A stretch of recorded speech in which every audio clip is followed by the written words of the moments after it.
Hey, hey, hey. Welcome back, Steeler Nation.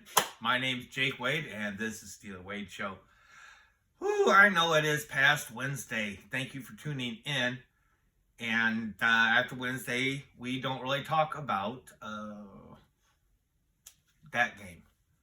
But I'll be proud of that rebel flag because I'm going to do something a little different. What happened earlier? Right now it's probably 10 minutes after 4 o'clock here in Southwest Michigan.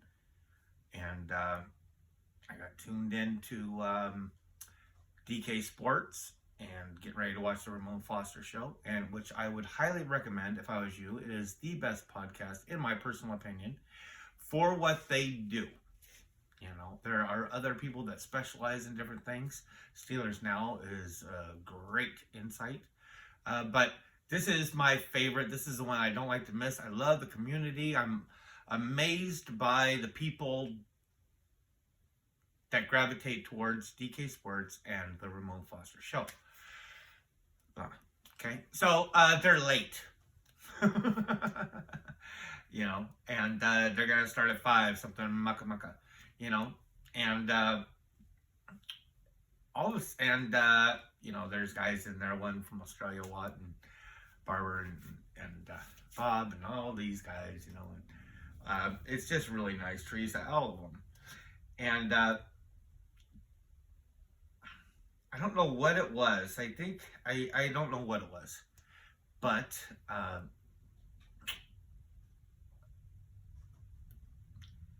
it came to me. I was thinking about that game, and I was thinking about a past experience that I had. Now, anybody that likes these shows is already tuned out by now, so I'm not going for the viewers, obviously. But what you're going to have, if you've lasted this long, is I'm going to give you a little bit of a view that you will never hear by any other human in this entire world.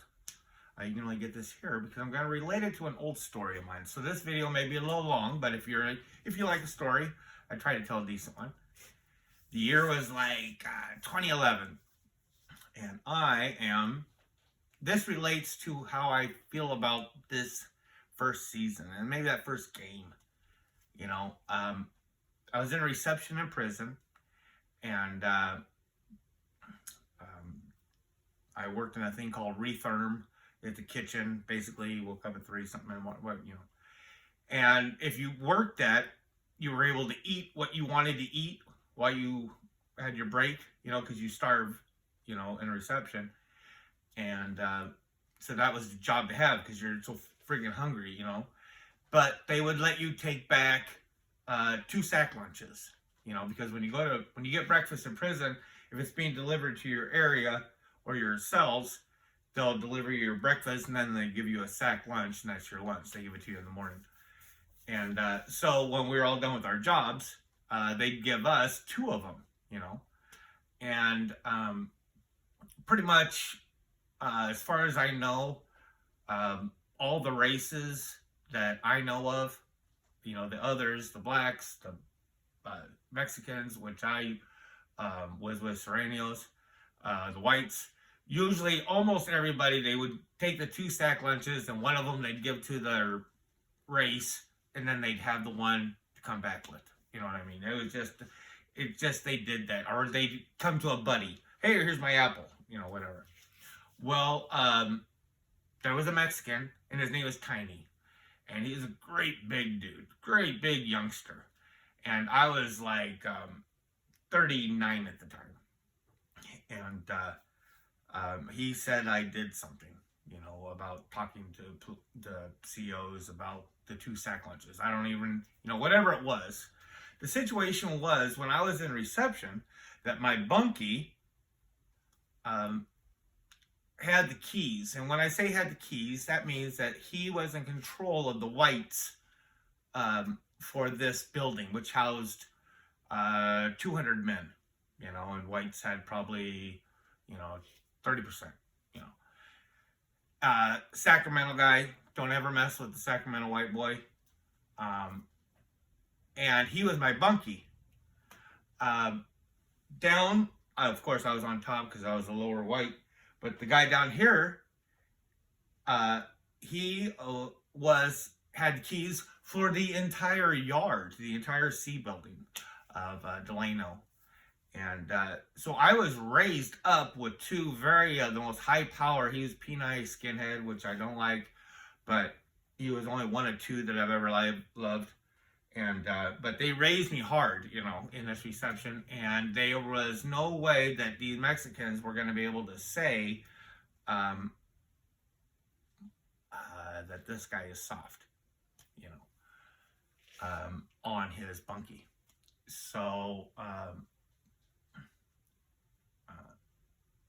basically, I was told I was gonna get beat on, and just be ready for the because if you don't know, there's not this big racial intercourse of fighting in prison. That's just for the movies. If there's a punishment to be delivered, it's always by your own race. And besides by your own race, it has to be a homeboy. Like I'm from the IE, I'm from the Inland Empire of, so they had to get this big ass fucking white boy from fucking Big Bear, mountain kid, you know what I mean?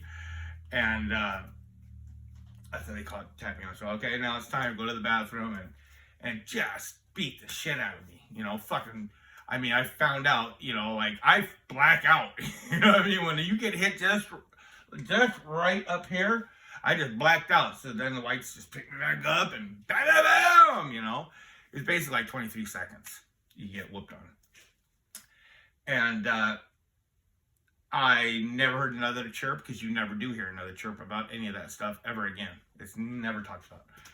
And like a Wednesday with the Steelers, they had all the greatest ambitions that I thought, being, a good stand-up guy.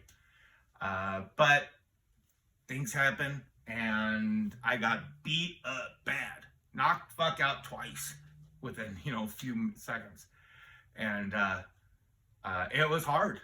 It was real fucking hard. But I'll tell you what, I went from that, and I went into a level 3 prison, which is pretty tough, I guess. But I went into a level 3 California penitentiary yard. And after just a little bit, I was asked to be the cellie of the guy that had the keys for that building, new building. Later on, when he was actually released, they made sure that the new white's keys came in, and he was my cellie that I was always taking care of. And because I was stand-up. And everything turned out fine. I had a little rough patches, a few things after that, But here I stand, and I am the happiest I've ever been in my entire life. I learned a lot from those times. And like that first game, getting kicked in the mouth, it made me much more aware of my surroundings. Like,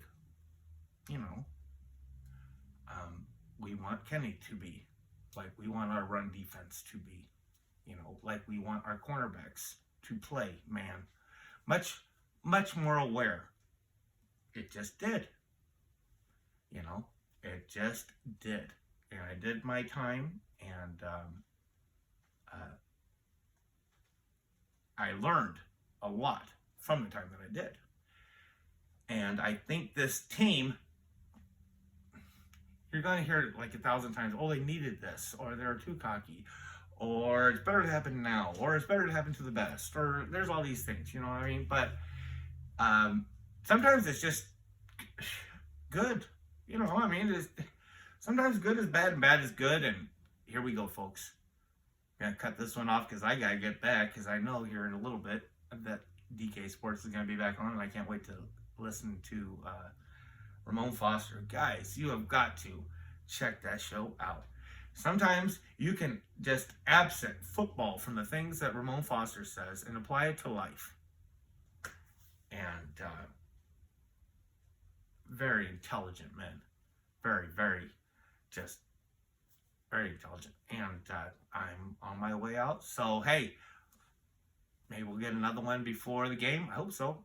Have a great night, Steeler Nation. If you like what you hear, please press like. And if you would like to be reminded that you liked hearing this one other time before, press subscribe and X, Steal Away Show, all that good stuff.